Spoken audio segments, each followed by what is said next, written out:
Alright, hello. We are going to discuss the last section of Chapter 12, which involves catalysis.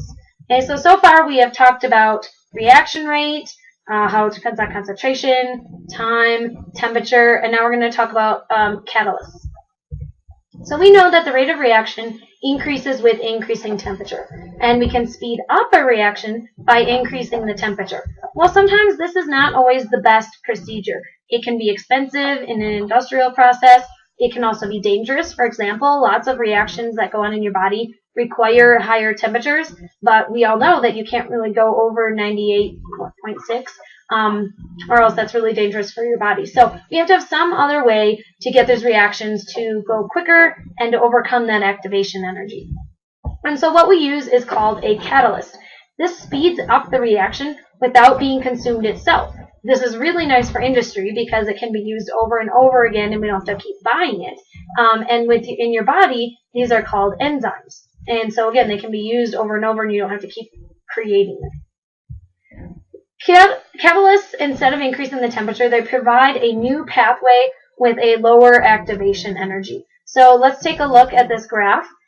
Here, this black line is without a catalyst. So no catalyst, we've got a really high activation energy.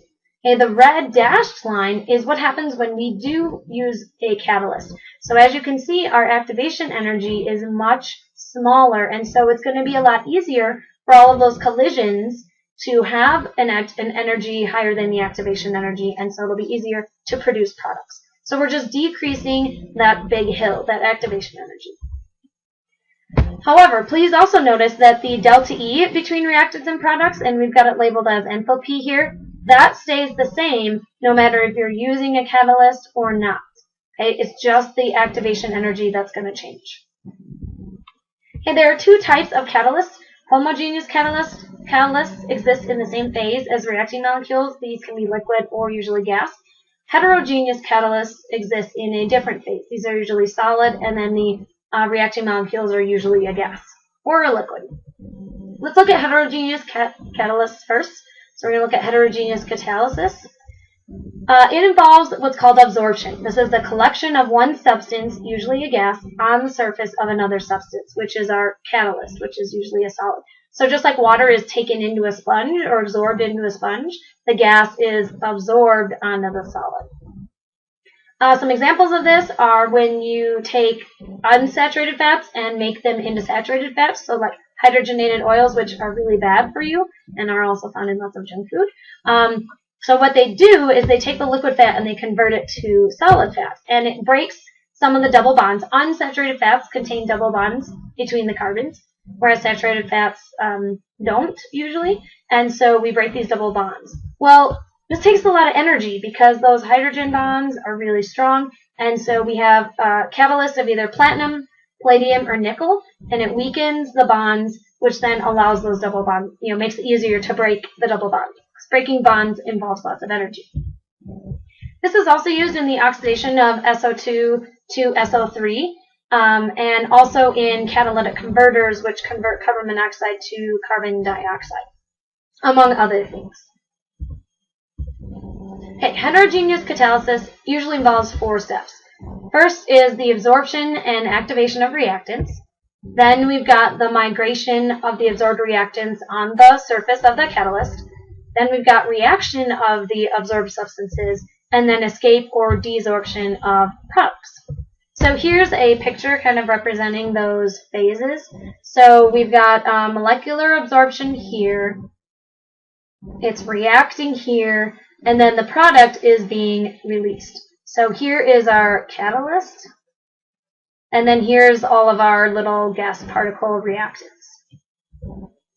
Okay, homogeneous catalysis. So remember, these are in the same phase. This happens a lot. We have lots of examples in the atmosphere. So nitric oxide, which is NO2, catalyzes production of ozone in the troposphere, which is the lower level, like what we breathe. And it also catalyzes O3 decomposition in the upper atmosphere. And both of these are environmentally harmful. Ozone in the troposphere makes it really hard to breathe. When I lived in California, they would always have like air quality things on the news maybe they do that here. So if you have asthma or something going out when the ozone levels are really high in the troposphere would make it hard to breathe. In the upper atmosphere, we want ozone because that's what kind of creates our greenhouse effect. It lets sun come in but doesn't let it go out, and those kind of things. And so if O3 is decomposing in the upper atmosphere, this is creating what's called an ozone hole. Okay, Freon, which if you remember, Freon, it isn't used anymore, but it was used in aerosols and other types of products. It goes into the atmosphere and also decomposes O3 in the upper atmosphere and then creates this hole in the ozone layer. And so here's a picture of September 1981, which is probably before you were born. And then here's 87, and you can see this dark area getting darker blue. Here's September 93 and September 1999. So, whether or not you believe in global warming, climate change, all of that stuff, the ozone is decreasing in certain areas due to things that are in the atmosphere. Okay, so that covers catalysts. There are a couple homework questions, and then we will go over some examples and discuss in class. Have a good day.